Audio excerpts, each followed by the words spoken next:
রাতের ইবাদত সাহাবায়ে কেরামের অভ্যাস ছিল। এই পৃথিবীতে যত আল্লাহওয়ালা বুজুর্গ তাবিঈন, তাবে তাবিঈন, সালফে সালিহিন, আইম্মায়ে মুস্তাহিদিন যারা ছিলেন, সবাই রাতের বেলা ইবাদত করা তার অভ্যাস ছিল। সাহাবায়ে কেরামের ব্যাপারে আল্লাহ রাব্বুল আলামিন কোরআনুল কারীমের মধ্যে বলেন, ও পৃথিবীর মানুষেরা শোনো, তোমরা কি জানো সাহাবী কারা? আল্লাহ তাদের প্রশংসা করতে গিয়ে বলেন, তাতাজাফা জুনুবুহুম আনিল মাদাজি' ইয়াদউনা রাব্বাহুম খাওফান ওয়া তামাআ ওয়া মিম্মা রাযাকনাহুম ইউনফিকুন। সূরা হামিম সাজদা 16 নম্বর আয়াতে আল্লাহ রাব্বুল আলামিন বলেন, এই পৃথিবীতে এমন কিছু আমার প্রিয় বান্দা আছেন যারা রাতের বেলায় পিঠকে বিছানার সাথে লাগায় না, বরং রাতের বেলায় তাদের পিঠগুলো বিছানা থেকে উঠে যায়। ওঠার পরে আল্লাহ রাব্বুল আলামিনের কাছে আশা এবং আকাঙ্ক্ষার সাথে তারা রাতের বেলায় আল্লাহ রাব্বুল আলামিনকে ডাকে, আল্লাহ পাকের ইবাদত বন্দেগী করে। ওয়া মিম্মা রাযাকনাহুম ইউনফিকুন, এবং আমি আল্লাহ রাব্বুল আলামিন তাদেরকে যেই রিজিক দান করেছি সেই রিজিক থেকে আমি আল্লাহর পথে তারা খরচ করে। আল্লাহ তাআলা বলেছেন, ক্বালাল্লাহু তাআলা وعباد الرحمن الذين يمشون على الأرض هونا وإذا خاطبهم الجاهلون قالوا سلاما। আমার ভাইয়েরা, রহমানের বিশেষ বান্দাদের গুণাবলীর মধ্য থেকে আল্লাহ রাব্বুল আলামিন বলেন, প্রথম নাম্বার বৈশিষ্ট্য হচ্ছে আল্লাযীনা ইয়ামশুনা আলাল আরদি হাওনা, যারা জমিনের মধ্যে নিরহংকার ভাবে, অহংকার মুক্ত ভাবে চলাফেরা করে, তারা হলো আল্লাহ তাআলার খাস বিশেষ প্রিয় বান্দা। আমরা এই সংক্রান্ত বিস্তারিত আলোচনা গত সপ্তাহে করেছি। রহমানের বান্দাদের দ্বিতীয় নাম্বার বৈশিষ্ট্য, আল্লাহ রাব্বুল আলামিন কোরআনুল কারীমের মধ্যে বলেন, ওয়া ইযা খাতাবাহুমুল জাহিলুনা ক্বালু সালামা, যখন কোন রকম মূর্খরা, অশিক্ষিত গণ্ড মূর্খ মানুষ যখন তাদের সাথে তর্ক বিতর্ক লিপ্ত হতে যায়, আল্লাহ বলেন ক্বালু সালামা, তখন তারা সালাম বলে পাশ কাটিয়ে চলে যায়। ওই সমস্ত মূর্খদের সাথে কোনো রকম ঝগড়া বিবাদে লিপ্ত হয় না। এটা হলো আল্লাহ তাআলার প্রিয় বান্দাদের 2 নাম্বার বৈশিষ্ট্য। ওয়া ইযা খাতাবাহুমুল জাহিলুন, যখন মূর্খরা, এখানে মূর্খ বলতে লেখাপড়া নাই এই মূর্খ উদ্দেশ্য না, এখানে মূর্খ বলতে উদ্দেশ্য যার মধ্যে দ্বীনের জ্ঞান নাই, যার মধ্যে কোরআন এবং হাদিসের জ্ঞান নাই, যার মধ্যে আল্লাহ পাকের পবিত্র ধর্ম ইসলাম এবং অন্যান্য বিষয়গুলোর মধ্যে পার্থক্য করার মতো জ্ঞান যার কাছে নাই, আল্লাহ তাদেরকে বুঝিয়েছেন। এই সমস্ত মানুষেরা যা ইচ্ছা তাই করতে পারে, যেহেতু তার মধ্যে দ্বীনের জ্ঞান নাই। এই জন্য দেখবেন যাদের মধ্যে দ্বীনের জ্ঞান নাই বা যারা দ্বীন বোঝে না, এরা অপরাধ করার পরেও তার মধ্যে অনুশোচনা আসে না, লজ্জা আসে না। পক্ষান্তরে যারা আল্লাহর প্রিয় বান্দা, তাদের মধ্যে আর ওই সমস্ত লোকদের মধ্যে পার্থক্য হচ্ছে যে আল্লাহর প্রিয় বান্দারা অপরাধ করে, কিন্তু অপরাধ করার পরে তাদের মধ্যে একটা অনুশোচনা আসে যে আমি কাজটা ঠিক করিনি, এতটুকু বুঝ তার মধ্যে আসে, যার কারণে তাওবা করে আর আল্লাহ তাআলা সমস্ত গুনাহ মাফ করে দেয়। আরেকটু জোরে বলেন সুবহানাল্লাহ। এখানে আল্লাহ তাআলা যে শব্দটা ব্যবহার করেছেন ক্বালু সালামা, তারা বলে সালাম।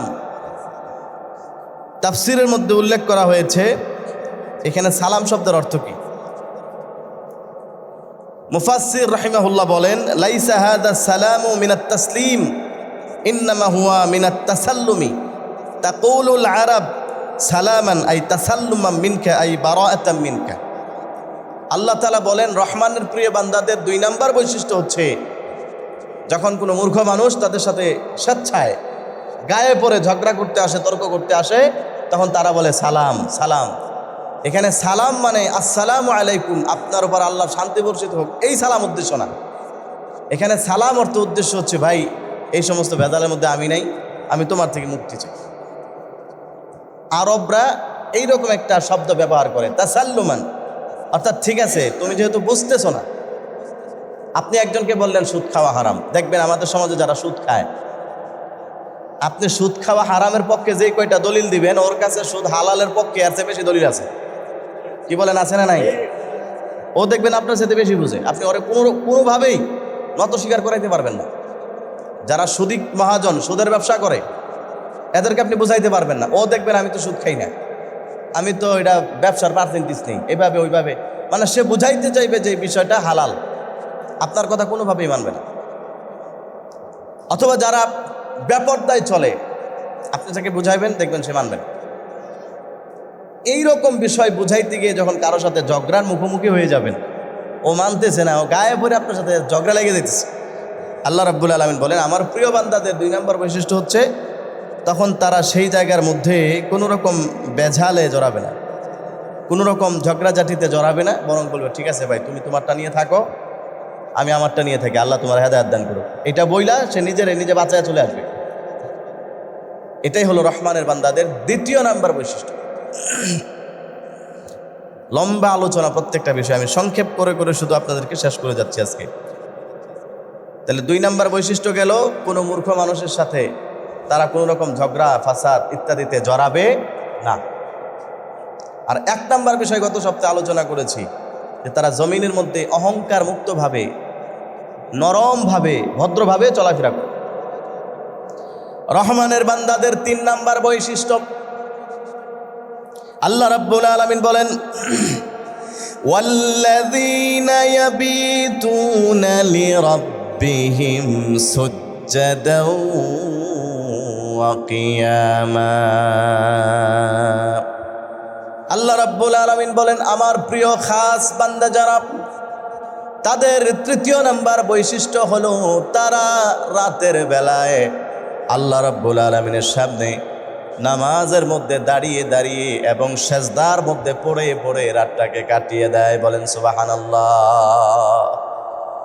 যারা রাতের বেলায় আল্লাহর সামনে নামাজে দাঁড়িয়ে থাকে, আল্লাযীনা ইয়াবিতুনা, যারা রাত্রি জাগরণ করে, সুজ্জাদান, সেজদার মধ্যে পড়ে, ওয়া কিয়ামা, এবং নামাজে দাঁড়িয়ে দাঁড়িয়ে, তার মানে তারা সময়টাকে অযথা নষ্ট করে না।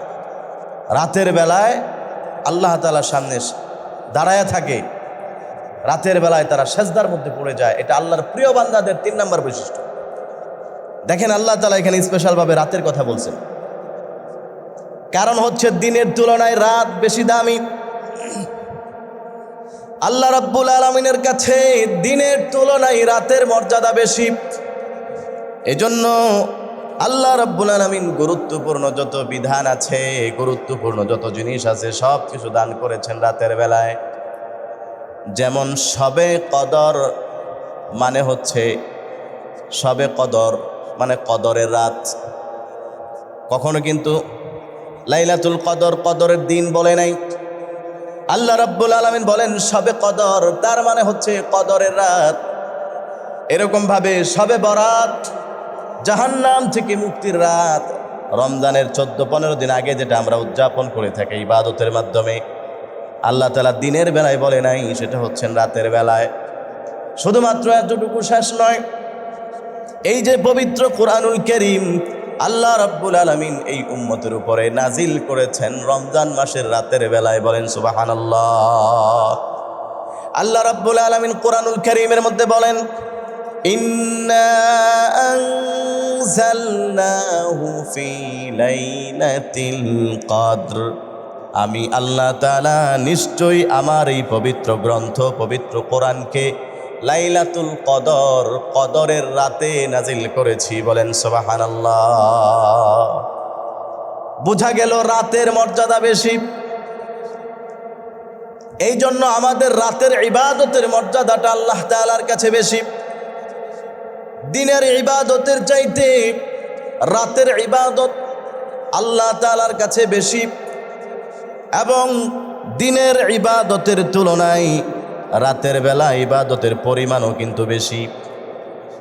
5 ওয়াক্ত নামাজের মধ্যে শুধুমাত্র জোহর আর আসর হচ্ছে দিনের বেলায়, আর বাকি 3 ওয়াক্ত নামাজ মাগরিব রাতের শুরুতে, এশার নামাজ রাতের মাঝে, ফজরের নামাজ রাতের শেষ ভাগে, 3 ওয়াক্ত নামাজ আল্লাহ রাব্বুল আলামিন রাতের বেলায় দিয়েছেন।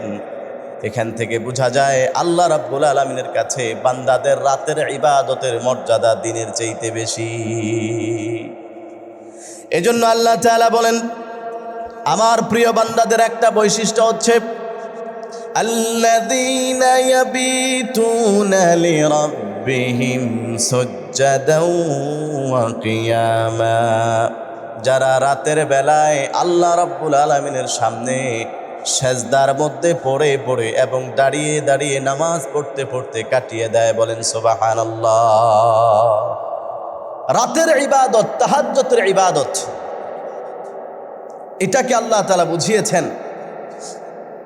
তাহাজ্জুদের ইবাদত ছাড়া, তাহাজ্জুদের নামাজ ছাড়া কেউ কোনোদিন বুজুর্গ হতে পারে না। তাহাজ্জুদের নামাজ পড়া ছাড়া কেউ কোনোদিন আল্লাহর কাছে সম্মানিত হতে পারে না। আল্লাহর কাছে যদি কোনো মানুষ দামি হতে হয়, তার জন্য নিয়মিত তাহাজ্জুদ পড়া জরুরি। এজন্য আল্লাহ তাআলা তার প্রিয় পয়গম্বর নবীজিকে আদেশ করেছেন, ওয়ামিনাল লাইলি ফাতাহাজ্জাদ বিহি নাফিলাতাল লাক আসা আন ইয়াবআসাকা রাব্বুকা মাকামান মাহমুদা। আল্লাহ রাব্বুল আলামিন বলেন, ইয়া রাসূলুল্লাহ, আপনি দিনের বেলা তো ইবাদত করবেনই, কিন্তু রাতের বেলায় আপনার রবের সামনে দাঁড়িয়ে দাঁড়িয়ে তাহাজ্জুদ পড়েন, নফল নামাজ পড়েন। আল্লাহ তাআলা এটার বিনিময়ে আপনাকে মাকামে মাহমুদ দান করবে। রাতের ইবাদত সাহাবায়ে কেরামের অভ্যাস ছিল। এই পৃথিবীতে যত আল্লাহওয়ালা বুজুর্গ, তাবিঈন, তাবে তাবিঈন, সালফে সালিহিন, আইম্মায়ে মুজতাহিদিন যারা ছিলেন, সবাই রাতের বেলা ইবাদত করা তার অভ্যাস ছিল। সাহাবায়ে কেরামের ব্যাপারে আল্লাহ রাব্বুল আলামিন কোরআনুল কারীমের মধ্যে বলেন, ও পৃথিবীর মানুষেরা শোনো, তোমরা কি জানো সাহাবী কারা? আল্লাহ তাদের প্রশংসা করতে গিয়ে বলেন, তাতাজাফা জুনুবুহুম আনিল মাদাজি' ইয়াদউনা রাব্বাহুম খাওফান ওয়া তামাআ ওয়া মিম্মা রাযাকনাহুম ইউনফিকুন।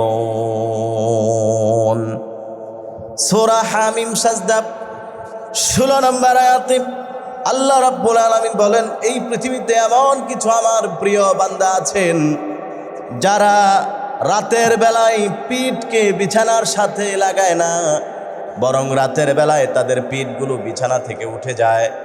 ওঠার পরে আল্লাহ রাব্বুল আলামিনের কাছে আশা এবং আকাঙ্ক্ষার সাথে তারা রাতের বেলায় আল্লাহ রাব্বুল আলামিনকে ডাকে, আল্লাহ পাকের ইবাদত বন্দেগী করে।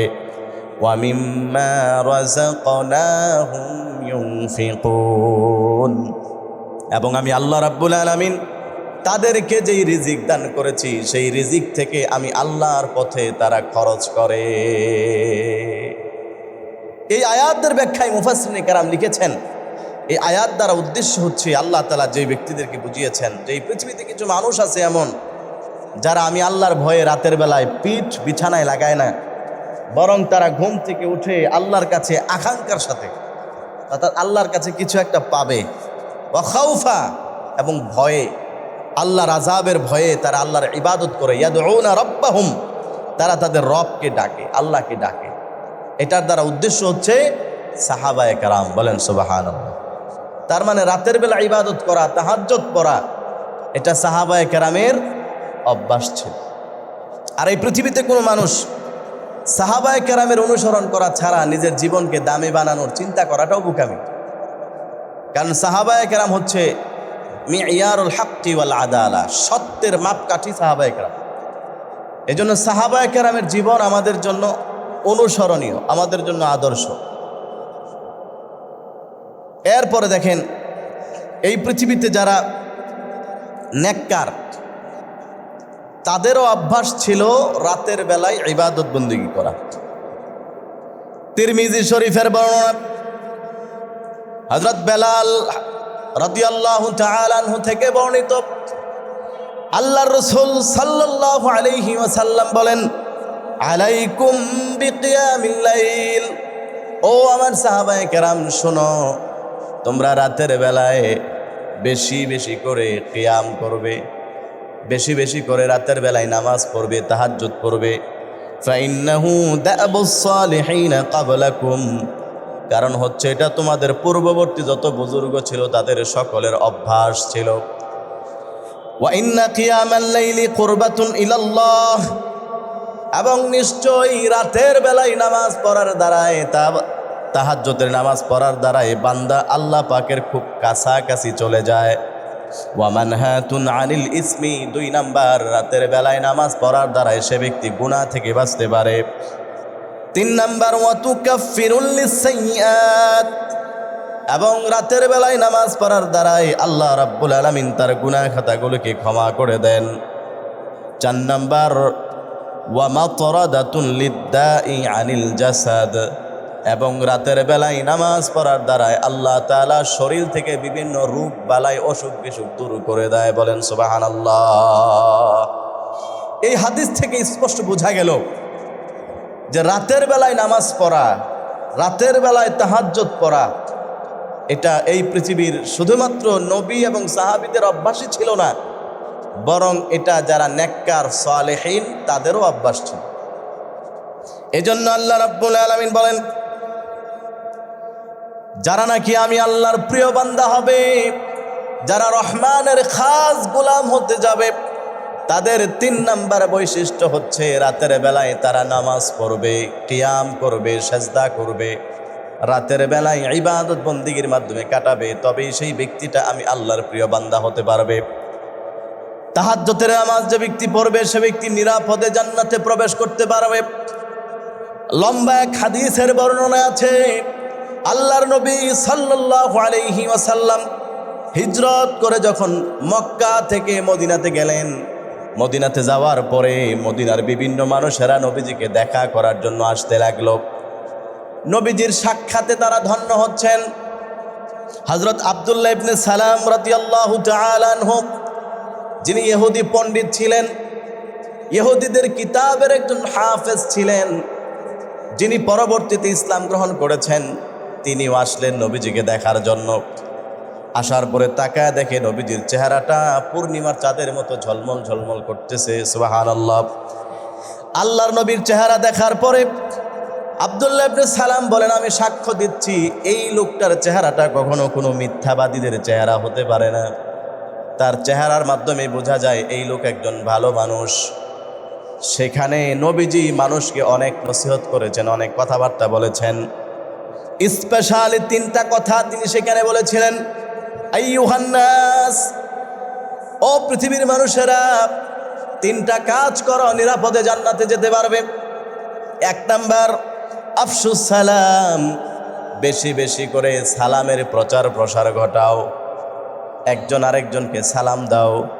2 নাম্বার, ওয়া আতঈমুত তাআম, মানুষকে বেশি বেশি খাবার খাওয়াও। 3 নাম্বার, ওয়া সাল্লু বিল্লাইলি ওয়ান নাসু নিয়াম, মানুষ যখন ঘুমন্ত অবস্থায় থাকে রাতের বেলায় তাহাজ্জুদের নামাজ পড়ো।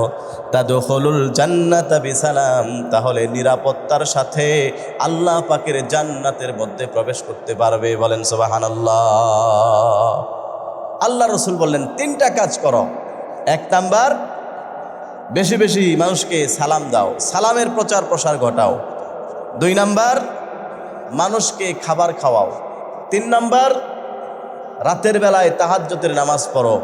তাদখুলুল জান্নাতা বিসালাম, জান্নাতে ঢোকার পথে আর কোনো বাধা থাকবে না, নিরাপত্তার সাথে নিরাপদে তুমি আল্লাহর জান্নাতে প্রবেশ করে ফেলবে। সুবহানাল্লাহ। তাহলে এই সমস্ত হাদিস থেকে স্পষ্ট প্রমাণিত হয়ে গেল যে আল্লাহর প্রিয় বান্দা যারা, তারা রাতের বেলায় ইবাদত করে। সুতরাং আমরাও যদি আল্লাহর প্রিয় বান্দা হতে চাই, আমরাও যদি আল্লাহর খাস বান্দাদের দলভুক্ত হতে চাই, তাহলে আল্লাযীনা ইয়াবিতুনা লিরাব্বিহিম সুজদান ওয়া কিয়ামা, যারা রাতের বেলায় তার রবের সামনে সাজদা করে এবং নামাজে দাঁড়িয়ে দাঁড়িয়ে কাটিয়ে দেয়, তাদের অন্তর্ভুক্ত হতে হবে। রাজি আছিস তো সবাই ইনশাআল্লাহ? আল্লাহ আমাদেরকে তৌফিক দান করুক, সবাই বলি আমিন। আমার ভাইয়েরা, রহমানের বান্দাদের 4th নাম্বার বৈশিষ্ট্য, আল্লাহ রাব্বুল আলামিন বলেন, ওয়াল্লাযীনা ইয়াকুলুনা রাব্বানা ইসরিফ আন্না আযাবা জাহান্নাম ইন্না আযাবাহা কানা গরামা।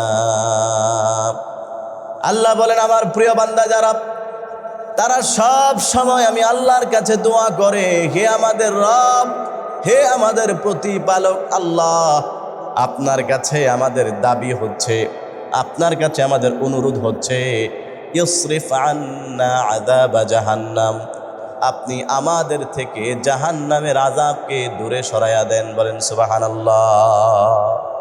রহমানের বান্দাদের এটা একটা বৈশিষ্ট্য, তারা সব সময় আল্লাহর কাছে দোয়া করে, রাতের বেলায় নামাজে পড়ে পড়ে দোয়া করে, সাজদায় পড়ে পড়ে দোয়া করে, আল্লাহ আপনি জাহান্নামকে আমাদের থেকে দূরে সরাইয়া দেন। এখানে একটা বিষয় লক্ষণীয়, জাহান্নামকে আল্লাহ আমাদের থেকে দূরে সরাইয়া দেন, এটার অর্থ কি? এটার অর্থ হচ্ছে, তারা বলে, আল্লাহ আপনি আমাদেরকে এমন আমল করার তৌফিক দেন যে আমলের কারণে আমরা জাহান্নাম থেকে দূরে থাকব। সুতরাং আমরা যদি জাহান্নাম থেকে দূরে থাকি, তাহলে তো জাহান্নামও আমাদের থেকে দূরে থাকবে। সুতরাং জাহান্নামে আমাদেরকে যাওয়া লাগবে না, এমন কিছু আমল করার তৌফিক আপনি আমাদেরকে দান করেন। আর এই জাহান্নাম থেকে বাঁচার পদ্ধতি হচ্ছে, আল্লাহ তাআলার যত বিধিবিধান আছে সেগুলোকে সাধ্য অনুযায়ী মানতে হবে, এবং আল্লাহ তাআলার যত নিষেধ বিষয় আছে সেগুলো থেকে নিজেকে পরিপূর্ণভাবে বাঁচিয়ে রাখার সর্বাত্মক চেষ্টা করতে হবে। সাথে সাথে আল্লাহ তাআলার কাছে দোয়ার মাধ্যমে আল্লাহ তাআলা বান্দাদেরকে জাহান্নাম থেকে দূরে সরাইয়া দেয়। আল্লাহ তাআলা কোরআনুল কারীমের মধ্যে এই জন্য আমাদেরকে দোয়া শিখিয়েছেন। আল্লাহ বলেন, বান্দা তুমি যদি জাহান্নাম থেকে বাঁচতে চাও, আল্লাহর আযাব থেকে যদি বাঁচতে চাও, তাহলে তোমাদেরকে এই দোয়াগুলো করতে হবে। রব্বানা আতিনা ফিদ দুনিয়া হাসানাতাও ওয়া ফিল আখিরাতি হাসানাহ ওয়া কিনা আযাবান নার। আল্লাহ রাব্বুল আলামিন বলেন, বান্দা তুমি আমার কাছে দোয়া করো, হে আমার রব আল্লাহ, আপনি আমাকে দুনিয়াতেও কল্যাণ দান করেন, পরকালেও কল্যাণ দান করেন, ওয়া কিনা আযাবান নার, এবং আপনি আমাদেরকে জাহান্নামের আযাব থেকে হেফাজত করেন। সবাই বলেন আমিন। এই দোয়াটা বেশি বেশি করতে হবে। আল্লাহ আপনি আমাদেরকে দুনিয়াতেও কল্যাণ দেন, আখিরাতেও কল্যাণ দেন। আমাদের সমাজে একটা কথা প্রচলিত আছে, অনেক মানুষ বলে আল্লাহ তাআলার কাছে যে, আল্লাহ আপনি আমাকে দুনিয়াতে দুঃখ কষ্ট যা দেওয়ার দেন, পরকালে নাজাত দিয়ে দিয়েন। এই দোয়াটা মূলত ঠিক না।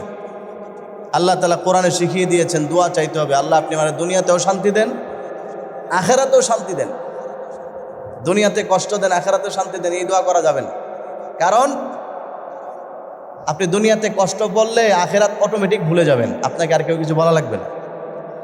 এই জন্য আল্লাহ তাআলা আগে দোয়া চাইছেন, আগে দোয়া করবে, আল্লাহ আপনি আমার দুনিয়াতে শান্তি দেন, দুনিয়াতে আপনি আমাকে সচ্ছলতা দেন। এই জন্য আল্লাহ রসুল দোয়া করতেন, আল্লাহ আপনার কাছে আমি অভাব অনটন থেকে মুক্তি চাই, এমন অভাব অনটন যা ইমানকে নষ্ট করে দেয়।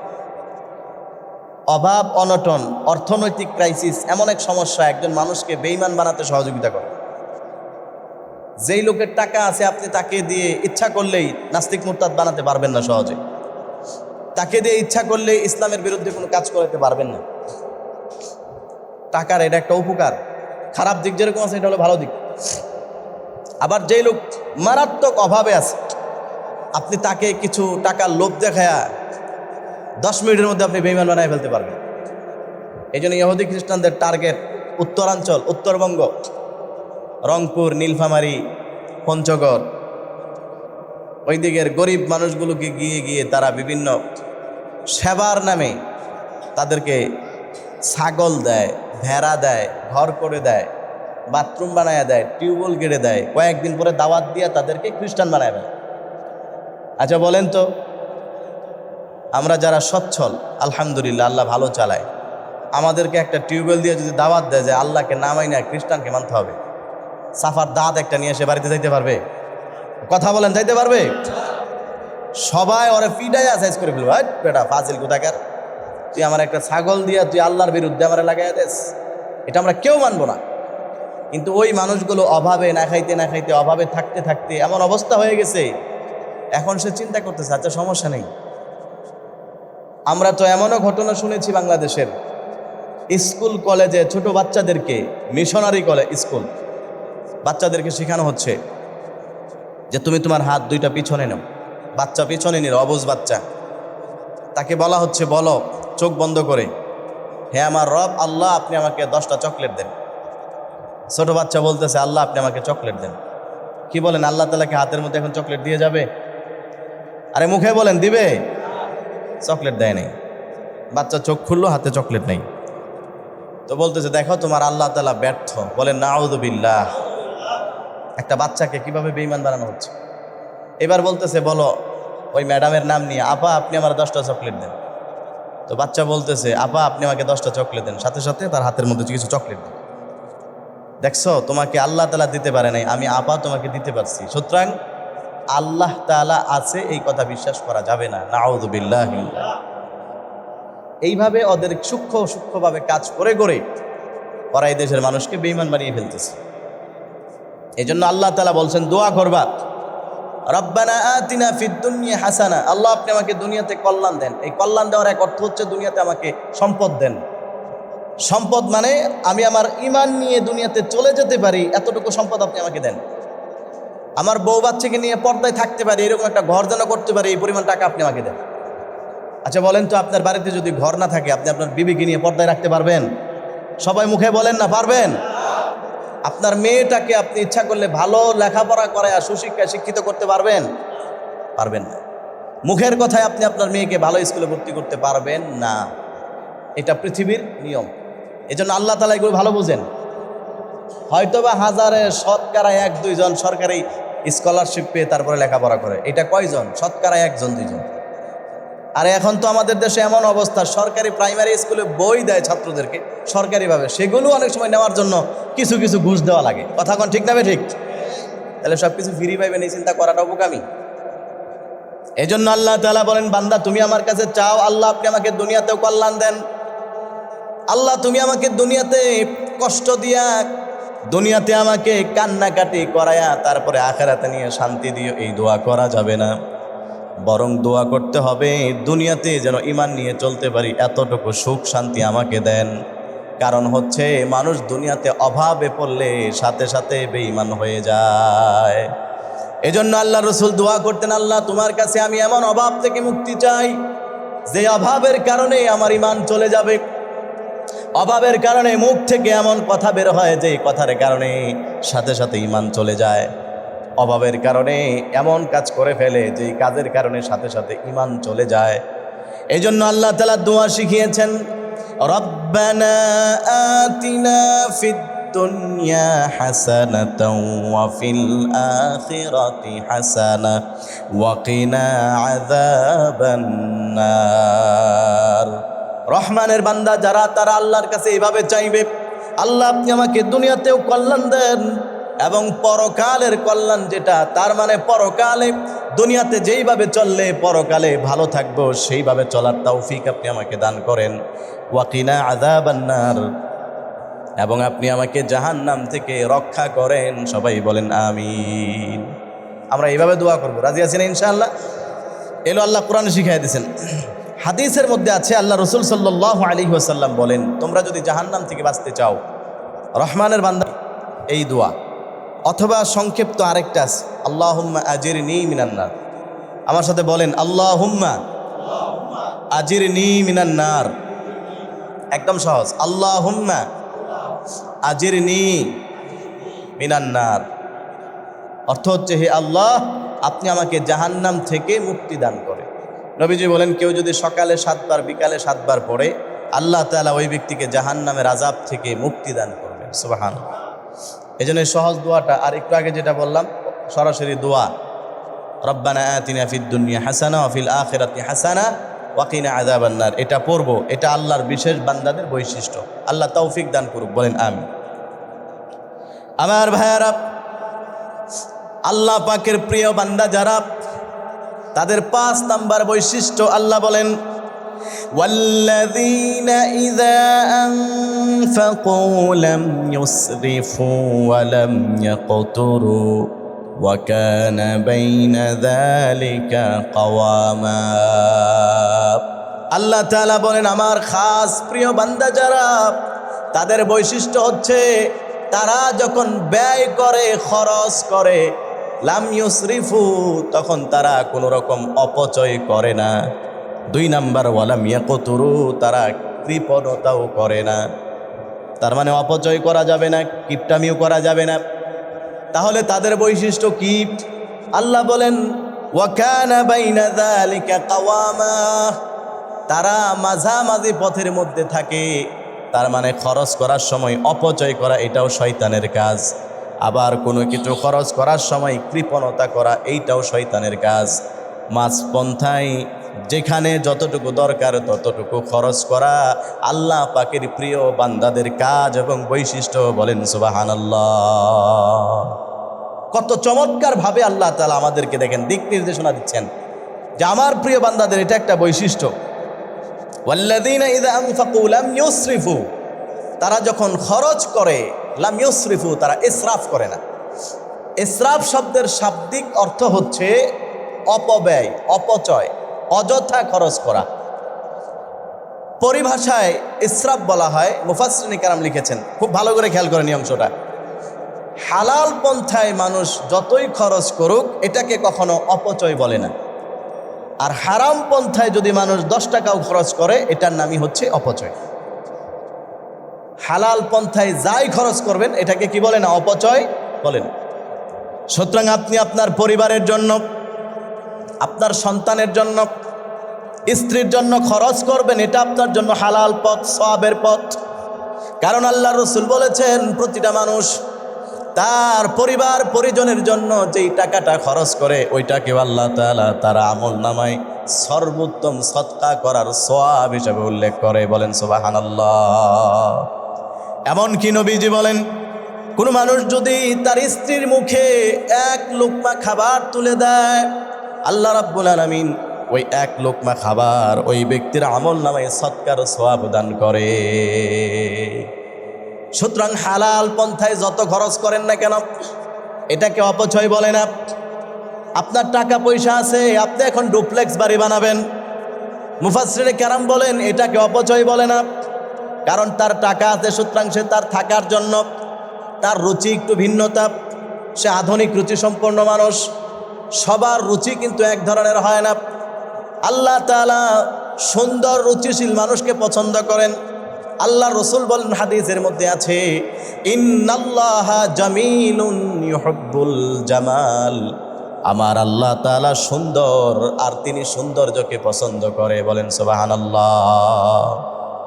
সুতরাং চলাফেরা করার সময় দুনিয়াতে আপনার লাইফস্টাইল আধুনিক হওয়া, সুন্দর হওয়া, এটা দোষের কিছু না।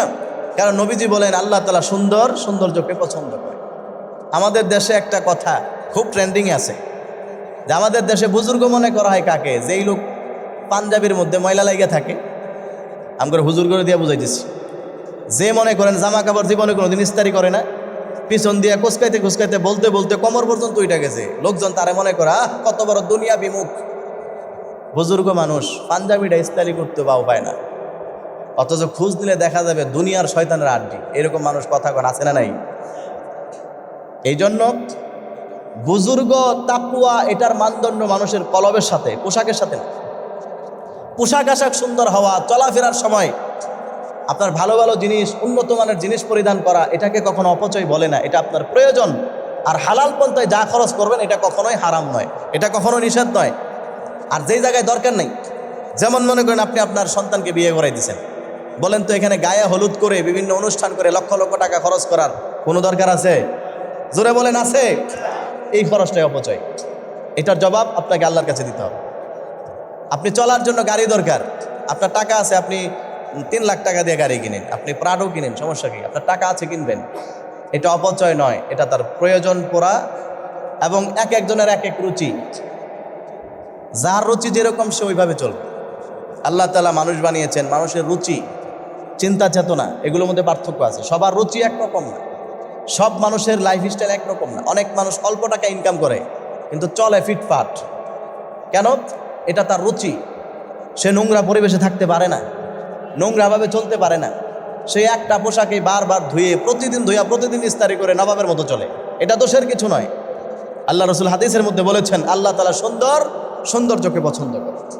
আমার উস্তাদ, বাংলাদেশের হাজার লক্ষ লক্ষ উলামায়ে কেরামের উস্তাদ শাইখুল হাদিস আল্লামা আশরাফ আলী রহিমাহুল্লাহ, আমাদের জামিয়া রহমানিয়াতে আমাদের ক্লাসে যখনই আসতেন, সুন্দর একটা গ্লাস ছিল আমাদের সময়, আমাদের ক্লাসে হুজুরে যতবার গ্লাসটা নিয়ে পানি পান করতেন ততবার এই হাদিসটা বলতেন, ইন্নাল্লাহা জামিলুন ইউহিব্বুল জামাল। আল্লাহ তাআলা সৌন্দর্যকে পছন্দ করে। তোমাদের গ্লাসটা অনেক সুন্দর। সুতরাং রুচি আধুনিক হওয়া, ঘরের মধ্যে সুন্দর একটা খাট কিনা, সুন্দর ডেকোরেশন করা, এটা রুচির উপর নির্ভর করে। আমি কথাগুলো এই কারণে ব্যাখ্যা করতেছি, ভেঙে দিচ্ছি আপনাদেরকে। অনেক মানুষ কারো ঘরে গিয়া যদি দেখে সুন্দর একটা খাট, মনে করে আয় হায় এই হুজুর তো দুনিয়াদার, এত সুন্দর খাটের মধ্যে ঘুমায়। অথবা কারো ঘরে যদি গিয়া দেখে হুজুরের রুমে এসি, তাতে কোনো কথাই নাই, হায় হায় কার ওয়াজ শুনলাম, এই হুজুরের ঘরে দিয়ে এসি আছে, বিলাসিতা করে, তার মানে এই হুজুর তো দিনদার না, এত দুনিয়াদার হুজুর না। বিষয়টা এমন নয়। হালাল পন্থায় আপনার সামর্থ্য থাকলে আপনি যা খরচ করবেন সেটা আপনার জন্য জায়েজ। আল্লাহ তাআলা জায়েজ করছেন। কথা কি ক্লিয়ার? বুঝতে পারছেন সবাই? আল্লাহ তাআলা বোঝার তৌফিক দান করুক, বলেন আমি। তো আল্লাহ তাআলা বলতেছেন যে আমার প্রিয় বান্দা যারা লাম ইউসরিফু, তারা অপচয় করে না। অপচয়ের ব্যাখ্যা হচ্ছে, হালাল পন্থায় যা খরচ করা হয় সেটাকে অপচয় বলে না, হারাম পন্থায় যেটা খরচ করা হয় সেটাকে কি বলে? অপচয় বলে। এরপর লাম ইউফত ওয়ালাম ইয়াকতুরু। ইয়াকতুরু কাতারুন শব্দের অর্থ হচ্ছে অপব্যয়, অপচয়, অর্থাৎ যেখানে যেটা দরকার নাই সেটা করা। হারাম পন্থায় কোনো কিছু ব্যয় করা, এটাকে অপব্যয় বলে। এই অপচয় করা অনেক গুনাহের কাজ। অপচয় করা খুব খারাপ কাজ। যারা অপচয় করে আল্লাহ রাব্বুল আলামিন কোরআনে তাদেরকে শয়তানের ভাই হিসাবে আখ্যায়িত করেছেন, বলেন নাউজুবিল্লাহ। আল্লাহ রাব্বুল আলামিন বলেন, ওয়ালা তুবাযযির তাবযীরা ইন্নাল মুবাযযিরিনা কানু ইখওয়ানাশ শায়াতিন। সূরা বনী ইসরাঈলের আল্লাহ রাব্বুল আলামিন বলেন, ও পৃথিবীর মানুষ, তোমরা দুনিয়াতে অপচয় করো না, অপব্যয় করো না, অন্যায় পথে টাকা পয়সা নষ্ট করো না, এটা আমি আল্লাহ তোমার জন্য হারাম করেছি। ইন্নাল মুবাযযিরিনা কানু ইখওয়ানাশ শায়াতিন। নিশ্চয় যারা অপচয় করে ওই ব্যক্তির জন্য আল্লাহর কাছে মাগফিরাতের দোয়া করে। সুবহানাল্লাহ। প্লেট চেটে খাইলে আল্লাহর কাছে দোয়া করে, আল্লাহ আপনি তাকে মাফ করে দাও, এই প্লেটে দোয়া করে, হাদিস আছে। এখন যদি দেখেন আমাদের দেশের বিবাহ শাদী যে হয়, আমি যেটার মধ্যে হয় সেটার উদাহরণ দিতেছি, বাসা বাড়িতেও থাকতে পারে। বিবাহ শাদীতে দেখবেন খাইতে যখন যায় কি পরিমাণ অপচয় হয়। আমি বেশ কয়েকটা কমিউনিটি সেন্টারে দাওয়াতে গিয়েছি, দেখেছি যে অনেক গোশত নিল, 1-2টা খাইলো, বাকি সব রাইখা চলে গেছে। এবং সে খাওয়ার মধ্যে এই নষ্ট করাটাকে নিজের মধ্যে একটা বড় লোকই ভাব মনে করে, যে যেই লোকটা রাইখা চলে গেছে ওর মধ্যে একটা ভাবসাব আছে, ও একটু টাকা পয়সাওয়ালা, একটু বড় লোক। আর কেউ যদি একটু 4টা খায় তাহলে মনে করে সবাই, দেখ কেমনে খাইতেছে রে, মনে হয় কয়দিন ধরে খায় না আল্লাহ জানে, সবাই তারে মনে করে গরিব। অথচ এটা নবীজির সুন্নত। সমাজ আজকে কিভাবে নষ্ট হচ্ছে, বরকত থাকবে কিভাবে সংসারে। এটা তো শুধু বিয়ে বাড়ির কথা বললাম, এটা আমার চোখে দেখা, নিজের চোখে দেখা। অনেক হোটেলেও দেখছি খাইতেছে, অর্ধেক ফালায়া চলে আসছে। অথচ সে ইচ্ছা করলে শুরুতে নেওয়ার সময় যদি পুরাটা না নিত, অল্প নিত, তাহলে এই অপচয়টা হয় না। আল্লাহ তাআলা বলেন ইন্নাল মুবাদ্দিরিনা কানু ইখওয়ানাশ শাইতান, নিশ্চয় যারা অপচয়কারী তারা হচ্ছে শয়তানের ভাই। অন্য আরেক জায়গায় আল্লাহ তাআলা বলেছেন যে যারা নাকি কৃপণ, যারা নাকি অপচয়কারী, তাদেরকে আল্লাহ তাআলা পছন্দ করে না। আল্লাহ তাআলা কোরআনুল কারীমের সূরা আরাফে বলেন ইয়া বানি আদম খুযু যিনাতাকুম ইনদা কুল্লি মসজিদিন ওয়া কুলু ওয়াশরাবু ওয়া লা তুসরিফু ইন্নাহু লা ইউহিব্বুল মুসরিফিন। আল্লাহ বলেন হে আদম সন্তান, তোমরা যখন মসজিদে যাও তখন সুন্দরভাবে যাও, সুন্দর পোশাক পরে, আতর মেখে, খুশবু লাগিয়ে তারপরে মসজিদে যাও। খুযু যিনাতাকুম ইনদা কুল্লি মসজিদ, মসজিদে যাওয়ার সময় সুন্দরভাবে যাও। এখন আমরা বাজারে গেলে সুন্দরভাবে জামা পরে, ইস্তারি করা জামা পরে, পারফিউম মেখে যাই। জুমার দিন মসজিদে চলে আসে একদম এমনভাবে আসে যে স্বাভাবিকভাবে একটা বিয়ের অনুষ্ঠানে গেলেও সে এমনি যায় না, আরও সাজুগুজু করে যায়। মসজিদে আসার সময় আসার নিয়ম হলো, সুন্নত পদ্ধতি হচ্ছে আপনার সর্বাত্মক সুন্দর পোশাক, যেটা পরিষ্কার পরিচ্ছন্ন পবিত্র পোশাক পরে আসবেন। বিশেষ করে জুমার দিন, আমি যখন জুমা সংক্রান্ত বিষয়ে আলোচনা করেছিলাম আরও 2 বছর আগে, তখন আপনাদেরকে বলেছিলাম যে আপনারা কমপক্ষে জুমার দিন গেঞ্জি টেঞ্জি শার্ট টাট না পরে কমপক্ষে সুন্নতি যে লেবাস, জুমার দিন কমপক্ষে একটা পাঞ্জাবি পরে আইসেন, একটা ভালো পাঞ্জাবি পইরা একটু আতর লাগায়, একটা আতর কিনে রাখেন। শুধু জুমার দিন যদি একটা আতর মাখেন, এক আতর কিনতে 100 টাকা লাগবে, মিনিমাম 1 বছর যাবে। আপনার শরীর থেকে যেন কোনো দুর্গন্ধ বের না হয়। জুমার দিন একটা সুন্দর আতর মেখে সুন্দর করে জায়নামাজ হাতে নিয়ে মসজিদে আসেন। আল্লাহ রসুল বলেন তার প্রতি কদমের বিনিময়ে আল্লাহ তাআলা 1 বৎসরের নফল নামাজ, 1 বৎসরের নফল রোজার সওয়াব দান করেন। এখন আমরা কি সেটা আদৌ সবাইকে পালন করি? হিসাব মিলায় দেখেন নিজেরটা নিজে। তো আল্লাহ তাআলা এই আয়াতের মধ্যে বলতেছেন হে আদম সন্তান, তোমরা যখন মসজিদে যাও তখন সৌন্দর্য রূপে যাও, সৌন্দর্যকে ধারণ করো নিজের মধ্যে। এরপরে আল্লাহ বলেন ওয়া কুলু ওয়াশরাবু, তোমরা খাও এবং পান করো, ওয়ালা তুসরিফু, সাবধান অপচয় করো না, ইন্নাল্লাহা লা ইউহিব্বুল মুসরিফিন, আল্লাহ তাআলা অপচয়কারীকে পছন্দ করেন। অপচয় করতে আল্লাহ নিষেধ করেছেন। আল্লাহ আমাদেরকে বেঁচে থাকার তৌফিক দিক, আমিন। সর্বশেষ কথা, আল্লাহ তাআলা কৃপণ যারা তাদের সম্পর্কে বলেন। আমার ভাইয়েরা, আল্লাহ রাব্বুল আলামিন কোরআনুল কারীমের সূরাতুন নিসায় বলেন আল্লাযীনা ইয়াবখালুনা ওয়া ইয়া'মুরুনান নাসা বিল বুখলি ওয়া ইয়াকতুমুনা মা আতাহুমুল্লাহু মিন ফাদলিহি ওয়া আ'তাদনা লিল কাফিরিনা আযাবাম মুহিনা। আল্লাহ রাব্বুল আলামিন বলেন নিশ্চয় যারা কৃপণতা করে এবং মানুষকেও কৃপণতা করার জন্য আদেশ করে, উদ্বুদ্ধ করে, এবং আমি আল্লাহ তাকে যে নিয়ামত দিয়েছি সেই নিয়ামতকে যারা গোপন করে, আল্লাহর নিয়ামতকে মানুষের সামনে প্রকাশ করে না, আল্লাহ বলেন আমি ওই সমস্ত কাফেরদের জন্য যন্ত্রণাদায়ক জাহান্নামের শাস্তিকে প্রস্তুত করে রেখেছি। বলেন নাউজুবিল্লাহ। এখানে আল্লাহ তাআলা কয়েকটা কথা বলছেন। আল্লাযীনা ইয়াবখুলুন, যারা নিজেরা বখিলামি করে, কৃপণতা করে, ওয়া ইয়া'মুরুনান নাসা বিল বুখলি, মানুষকেও কৃপণ হইতে আদেশ করে। অনেক মানুষ আছে বলবে, নিজেও কিপটামি করে চলে, আরেকজনকে বলবে ভাই কিপটামি করে চলো, খাইও না, টাকা জমাও। আপনি টাকা জমাবেন ভালো কথা, কিন্তু আপনার প্রয়োজন যতটুকু আছে, ফ্যামিলির প্রয়োজন, বাচ্চা কাচ্চার প্রয়োজন পুরা করতে হবে। অনেক সময় কিপটামি করতে করতে করতে করতে অনেক ধন সম্পদ জমা করছে, কিন্তু শেষে নিজে খাওয়ার আর তকদিরে ঝুটে না, এই না খাইয়াই পরে দুনিয়া থেকে যাইতে হয়। কি বলেন, এরকম মানুষ আছে না নাই? অভাব নেই। এটা করা যাবে না, কৃপণতা করা যাবে না। এরপরে আল্লাহ বলেন ওয়া ইয়াকতুমুনা মা আতাহুমুল্লাহু মিন ফাদলি, আল্লাহ তাআলা তাকে যেই সম্পদ দিয়েছেন এটাকে যারা গোপন করে, অনেক টাকা পয়সা আছে কিন্তু সে কিপটামি করে চলে, আল্লাহ বলেন আমি তার জন্য জাহান্নামের যন্ত্রণাদায়ক শাস্তিকে রেডি করে রাখছি। বলেন নাউযুবিল্লাহি মিন যালিক।